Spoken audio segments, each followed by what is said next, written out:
Merci, Monsieur le Président. Mesdames, Mesdemoiselles et Messieurs, bonjour. Je vous remercie pour votre présence.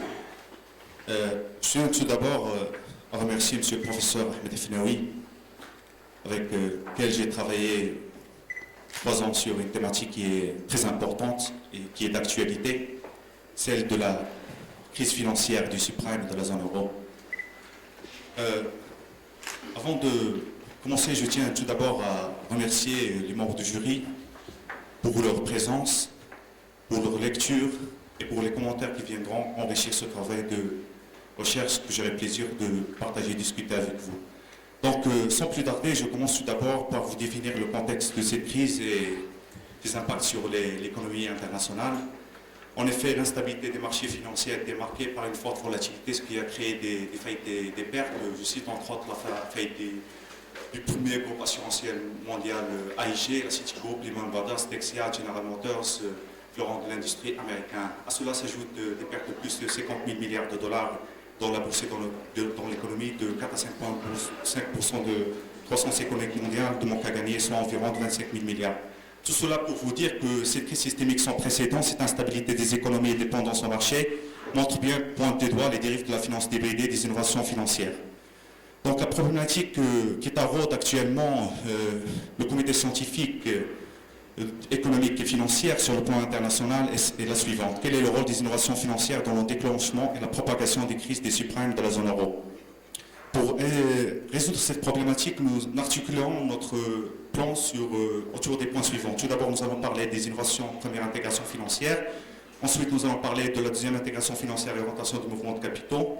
Ensuite, des risques financiers dérivés, des dérivés de la crise des subprimes, et enfin des CDS et de la contagion financière de la zone euro.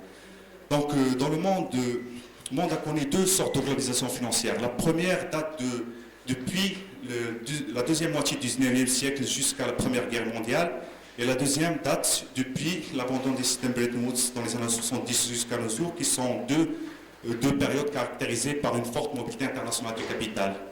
Il existe plusieurs méthodes pour tester la mobilité internationale du capital. Celle qui est utilisée dans le travail, c'est initiée par le professeur Martin Feldstein au cas de l'Université Columbia, et qui consiste dans le calcul d'un coefficient de corrélation par l'investissement domestique. Un faible coefficient de corrélation synonyme d'une forte mobilité internationale de capital et vice-versa. Un fort coefficient synonyme d'une faible mobilité internationale de capital. Dans la première intégration, l'évolution du marché du capital apparaît nettement comme l'effet direct du commerce international qui s'est appuyé sur des innovations qui sont très importantes à l'époque.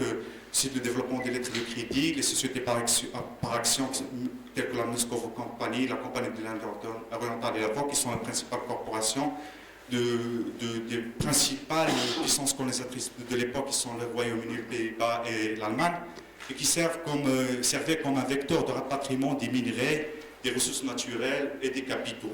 Le développement des activités bancaires internationales et le développement des produits d'assurance, dont la fameuse Jonathan's Café et la City, pour la couverture de l'activité des armateurs. Tout cela montre bien un noyau et des prémices d'un marché financier international. Donc, depuis l'abandon du système Bretton Woods, on assiste à la renaissance de la globalisation financière.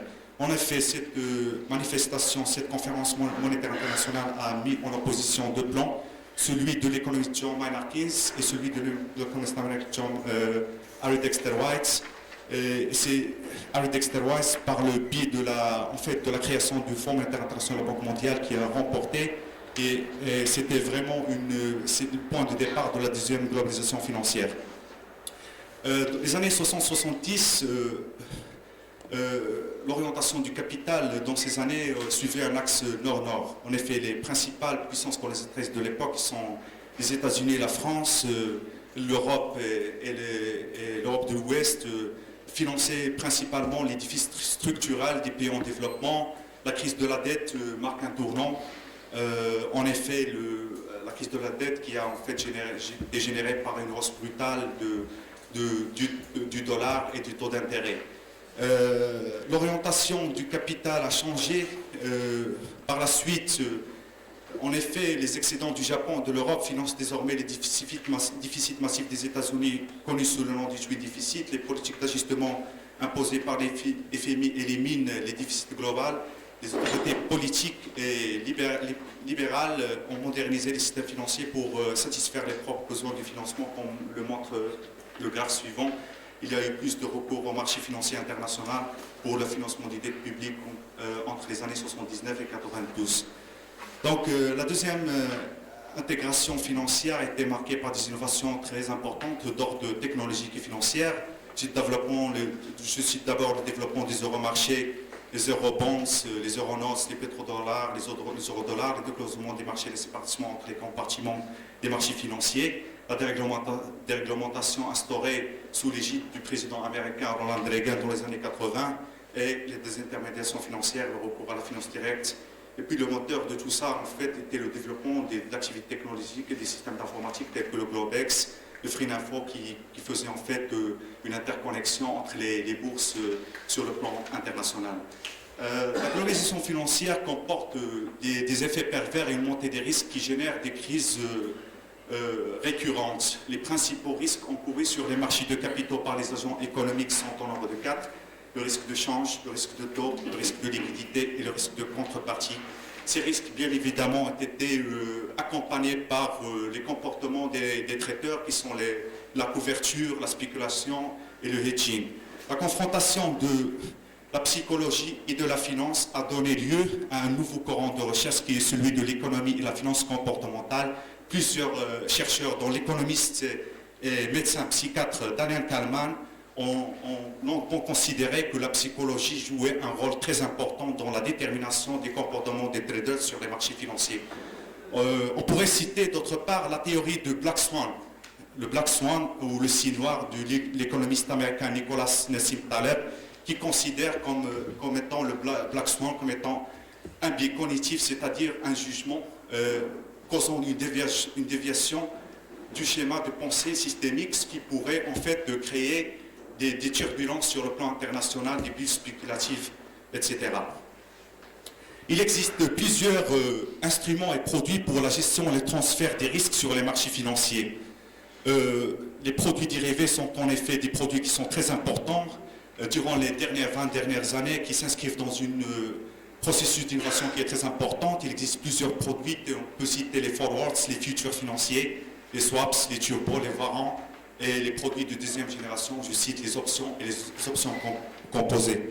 La finance et l'innovation financière a connu un nouvel essor grâce au développement des dérivés énergétiques et environnementaux qui ont pour but et objectif de gérer et de transférer le risque de la rareté de l'énergie et des perturbations environnementales.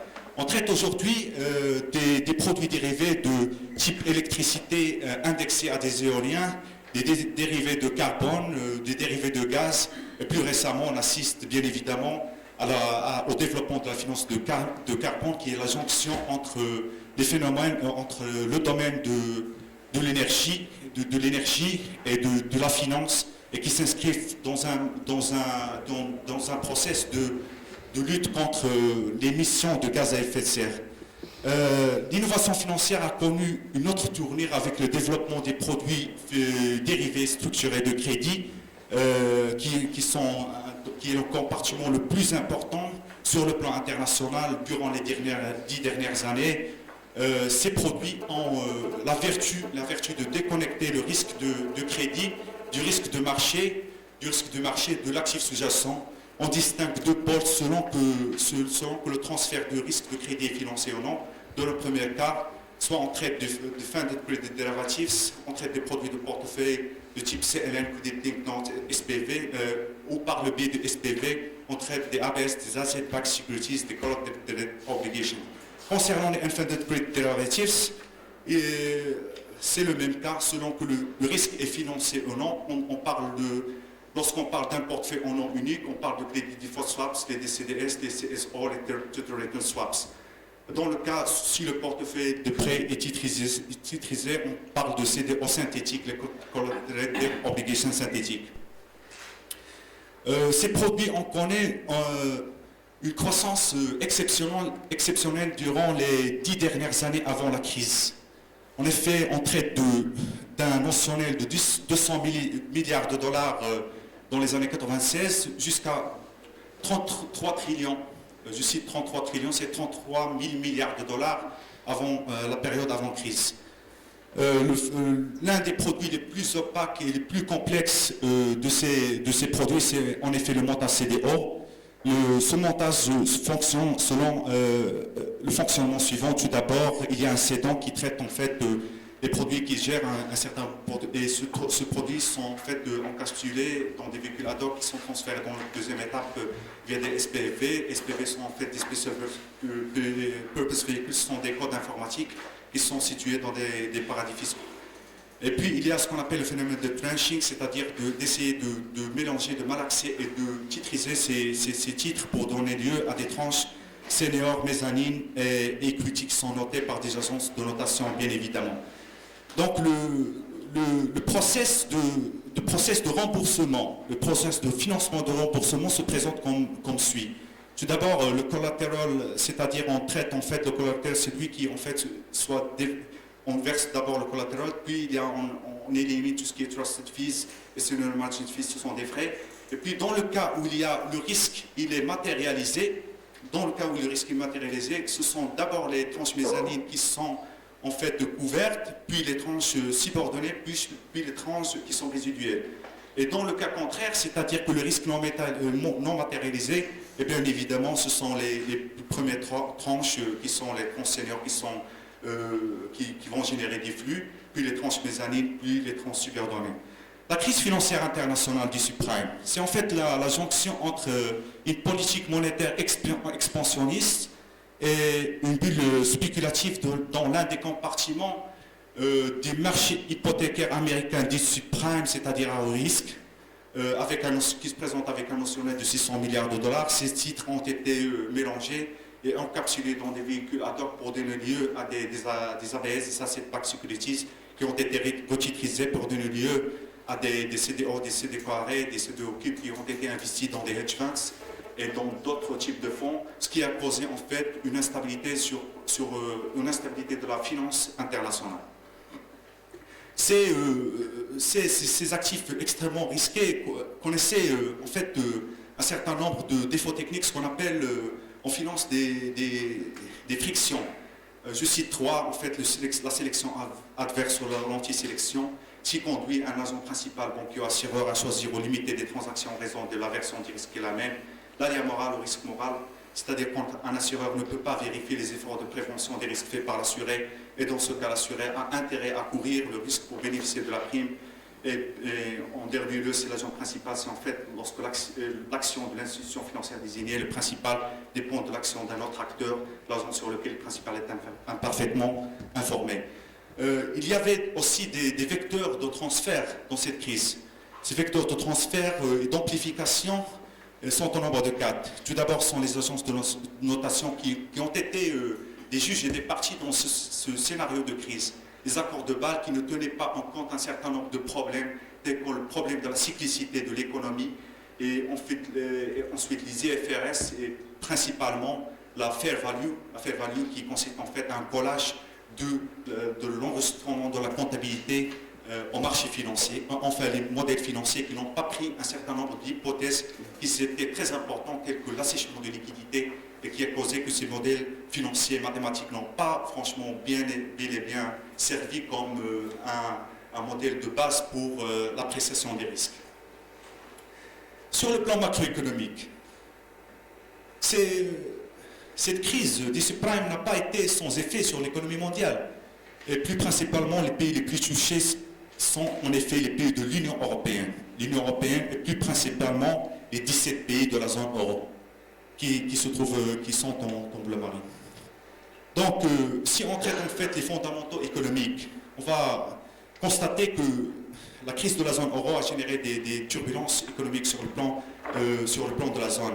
En effet, concernant la croissance économique, durant les 3 dernières années, on assiste en fait à une récession, et avec un retour actuellement en 2015, le taux de chômage qui a également augmenté d'une façon qui est durable et pénible pour la zone.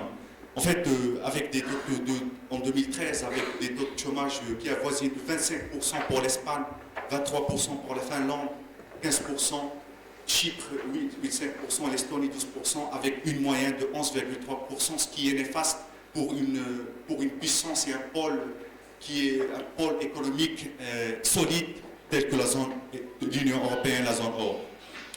Concernant la position extérieure nette, elle a chuté pour tous les pays, sauf pour deux pays, qui sont l'Allemagne et les Pays-Bas. En ce qui concerne les dettes publiques au sens de l'accord de Maastricht, en fait, on pourrait faire une dissemblance entre les pays du Nord, l'Allemagne, l'Autriche, les Pays-Bas, la Belgique, la Finlande, et les pays du Sud qui sont l'Espagne, la France, et qui ont cette dette publique qui a augmenté et qui n'a pas virtuellement et vertueusement su en fait respecter les accords de Maastricht, en fait, c'est-à-dire de garder un déficit de la dette publique de 3%, ce qui pourrait générer en fait des problèmes concernant l'homogénéisation de la politique économique et spécifiquement la politique monétaire qui est le gage de la subsistance et c'est-à-dire de la perpétuité, si vous voulez, ou de la survie de la monnaie de l'euro. Le taux d'inflation a connu aussi une dégringolade en dépit de toute politique de ciblage d'inflation qui était menée par la BCE, la Banque Centrale Européenne, avec un risque de tomber dans une déflation, d'entrer dans la spirale déflation salaire qui va certainement créer des problèmes concernant toute l'Union. Concernant les pays en développement, les pays en développement étaient aussi touchés par cette crise, contrairement à ce qu'on croit, et plusieurs économistes, tels que l'économiste américain Paul Krugman et un certain nombre d'économistes qui ont dit que en fait, les pays en développement seront touchés par la crise et que la théorie de découplage n'est pas vérifiée dans ce cas. Nous avons grâce à une étude de panel, essayé d'évaluer cet impact. Donc, cette étude, en fait, concite la vulnérabilité face au choc macro-financier. C'est un palais de 57 pays, de 20 pays à revenus bas et 37 pays à revenus moyens. Donc la vulnérabilité, c'est une vulnérabilité purement statistique, c'est-à-dire elle est égale à l'exposition moins la résilience. Les indicateurs d'exposition sont en effet la dépendance du commerce international avec la zone euro, dépendance du transfert de fonds en provenance de la zone, dépendance des investissements directs étrangers, dépendance de l'activité bancaire européenne, dépendance des aides publiques au développement et le degré de l'ancrage à l'euro. Concernant les indicateurs de résilience, sont en nombre de 4, c'est en effet l'équilibre budgétaire, saute du compte courant de la balance des paiements, les réserves de change et la dette extérieure. D'après les résultats de cette étude, on voit bien que cette étude en fait fait un scoring pour 0 pour une absence de vulnérabilité, 3 pour une vulnérabilité qui est basse, 4 pour une vulnérabilité moyenne et de 5 à 7 pour une vulnérabilité qui est élevée. On constate en l'occurrence pour notre pays, le Maroc, il se situe dans la barre jaune avec un score de 4, c'est-à-dire qu'il a une vulnérabilité moyenne. Même chose si on prend l'étude avec un intervalle entre 0 et 7, le Maroc se trouve avec une vulnérabilité. Quelles sont en fait les causes de cette vulnérabilité macroéconomique de ces pays en développement et plus spécifiquement le Maroc? En fait, le tableau suivant agrège, je résume en fait les indicateurs. Le Maroc, concernant la dépendance au commerce international, il se trouve que le Maroc a un problème, c'est-à-dire une vulnérabilité parce qu'il dépend de son commerce extérieur, sa balance de paiement, sa balance commerciale dépendent de l'activité commerciale avec la zone euro. Pour la Chine et l'Inde, moyennement, concernant le canal du phosphate. Et ensuite, concernant les FDI, contrairement à ce qu'on entend dans les médias, les investissements directs étrangers ne sont pas vraiment d'un impact significatif sur l'économie marocaine. Et concernant la dépendance, c'est-à-dire l'activité bancaire, bien évidemment, il y a une forte dépendance puisqu'il y a des groupes bancaires, des groupes banques qui sont très importants sur le plan national, du site le BNP Paribas, BMCI, le Crédit Agricole, un certain nombre de banques qui sont franchement des banques qui ont un poids sur le plan de l'activité bancaire internationale. Concernant les aides, le Maroc ne bénéficie pas d'aide d'ordre international qui est très important, donc la vulnérabilité est faible. La dépendance aux leurs envois sont moyens, c'est-à-dire que les RME, le transfert des RME, ils comptent moyennement dans le cadre de l'activité bancaire. Concernant l'activité monétaire, la gestion du dirham, elle n'est pas franchement, elle est manageable, c'est-à-dire elle est gérable, puisque la Banque centrale nationale, elle essaie de faire une politique, c'est-à-dire une politique quasi prudentielle pour gérer, c'est-à-dire la devise et le dirham marocain pour qu'il soit au bénéfice du commerce international. Voilà. Et donc, on pourrait dire que la conclusion de cette étude de panel, c'est que les pays pauvres sont plus exposés au choc macrofinancier, 45% pour les pays à bas revenus contre 32% pour les pays à revenus moyens. Les plus importants canaux de transmission des chocs sont en effet le commerce et la finance, avec l'Union européenne, la dépendance aux aides et transferts de fonds. Presque tous les pays ont des déficits budgétaires du compte courant élevés, et les pays les plus vulnérables sont en effet le Sénégal et le Cap-Vert. Pour notre pays, le Maroc, il est moyennement touché par la crise de la zone euro avec un score de stress de 4 à travers principalement les canaux de commerce international, de l'activité internationale et des transferts des RMI. Je reviens en boucle de ma thèse au problème de la crise de la zone euro, de la contagion. En fait, les CDS, qui sont des produits d'ingénierie financière, les CDS souverains sont en effet pointés des doigts comme étant la source du récent stress sur les spreads de la Grèce. En fait, plusieurs spéculateurs sur les marchés financiers, tels que hedge funds, ont utilisé ces instruments pour lancer une attaque spéculative contre les pays, entraînant ainsi ces spreads à la hausse. Toujours sur le plan macroéconomique, nous pouvons constater qu'un certain nombre de pays de la zone euro, plus principalement qui ont pris le sobriquet des PIGS, le Portugal, l'Irlande, l'Italie, l'Espagne et la Grèce. Ils étaient en fait touchés par cette crise, comme on constate sur le graphe suivant, qu'ils ont accusé des déficits énormes par rapport à la capacité de ces pays. En fait, la Grèce avec une dette publique de 115%, l'Italie 115% aussi, le Portugal 76%, ce qui a en fait généré une turbulence sur le plan de la zone euro. Donc, en effet, le cercle vertueux de la macroéconomie, du cycle économique, s'est transformé en un cycle vicieux. En effet, le problème de soutenabilité de la dette, qui est en effet à cause des excédents insuffisants pour payer les intérêts, à cause des hausses des primes de risque, ce qui a causé des hausses des taux d'intérêt, une hausse de la charge de la dette, des hausses des primes de risque, une incapacité de financer la dette, une situation de crise budgétaire. C'est en fait le cas si vous suivez l'actualité sur le plan européen et international. Donc, nous tournons vers notre problématique. Est-ce que les CDS, les Credit Default Swaps souverains, sont un catalyseur de la crise? Bon, il y a plusieurs hypothèses qui ont été avancées, comme quoi les spéculateurs sur les CDS souverains, en fait, on va mener une attaque spéculative pour spéculer contre la hausse des dettes dans la zone euro, et que c'est en fait le fonctionnement des CDS en fait un peu comprendre une assurance incendie sur la maison de son voisin et avoir intérêt à ce qu'il brûle. Donc il n'y a pas d'éthique en ce qui concerne la finance des dérivés, et les organisations principales font augmenter la demande des CDS souverains d'une façon autoréférentielle, ce qui conduit à une hausse des primes de risque sur les dettes souverains. Donc pour répondre à cette problématique, en fait, nous voyons que les CDS, les produits dérivés de type CDS, ne sont pas responsables de la zone euro. Et l'hypothèse selon pourquoi? Parce que vous voyez sur le graphique suivant qu'il y a un rapport pour la Grèce par exemple entre 2 et 3225. Un rapport de CDS et d'exposition des CDS pour l'Allemagne entre 14 et 2062. Même chose pour les autres pays du PIGS. Cela signifie que les CDS, le marché des CDS souverains, c'est pas un marché qui est vraiment énorme, c'est un marché qui est étroit et ne pourra pas vraiment, et c'est pas en fait le vecteur vecteur d'amplification et d'éclosion, du bourgeonnement, d'éclatement de la crise de la dette souveraine. Donc l'hypothèse selon laquelle les produits dérivés sont en fait la cause principale de la débâcle de la zone euro est à éviter.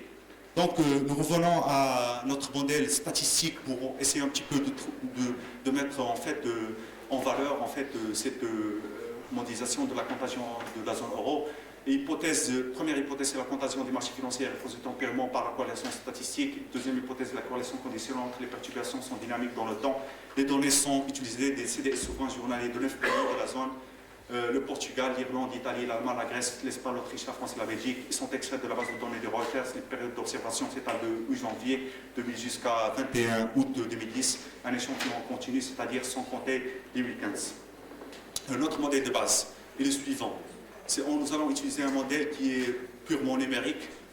C'est un purement numérique parce qu'il englobe un certain nombre de modèles qui sont imbriqués dans le modèle initial. AL est égal à C plus epsilon. Epsilon, c'est-à-dire suit une loi normale de 0 avec HT, matrice var-povar.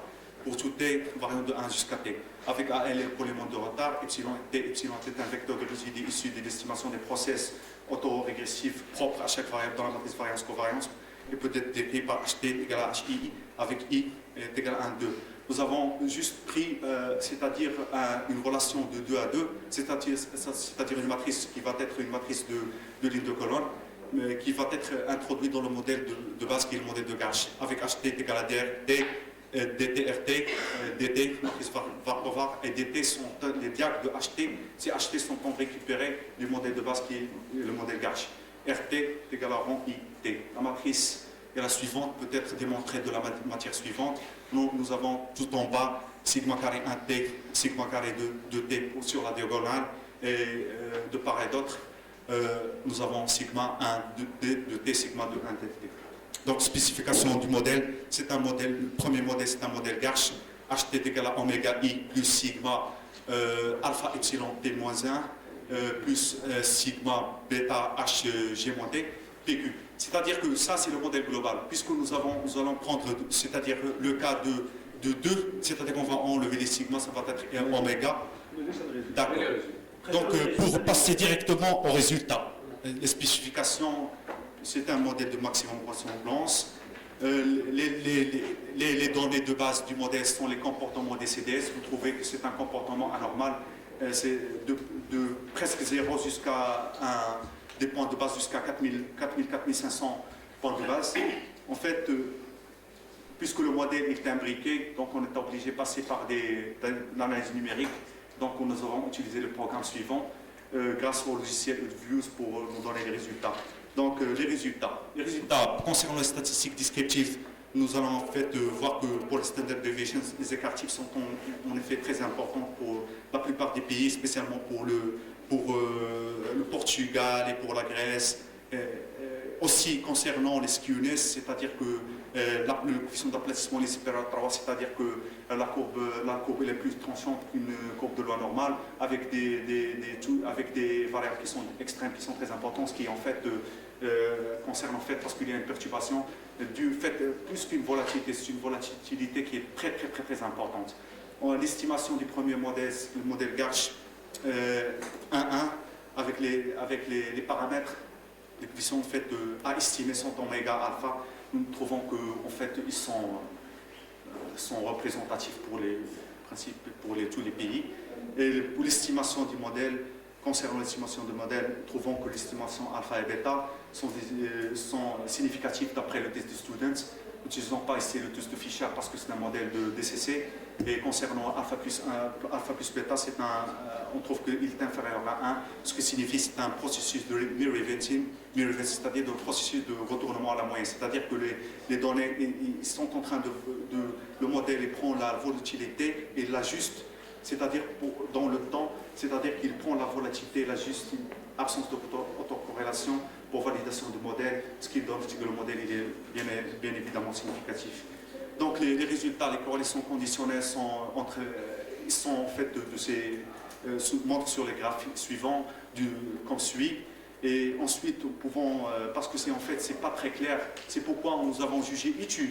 Nous avons jugé utile de calculer un coefficient de corrélation moyenne de la période entre la Grèce, la Belgique et d'autres pays. Pour en fait, les résultats sont comme les suivants, c'est-à-dire que d'après les résultats, nous constatons que la contagion financière est assez évidente pour le Portugal, l'Italie, l'Espagne, et moyen pour la Belgique, l'Autriche, et moins évident pour l'Allemagne, la France et l'Irlande.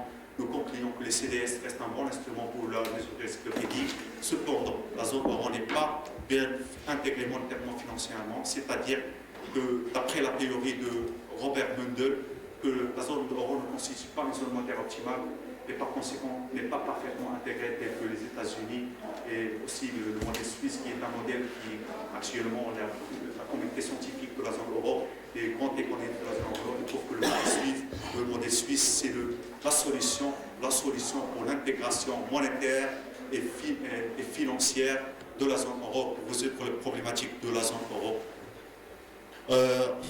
Nous terminons notre présentation purement, c'est-à-dire sur un plan scientifique pour donner une citation qui est très exceptionnelle, je trouve très exceptionnelle de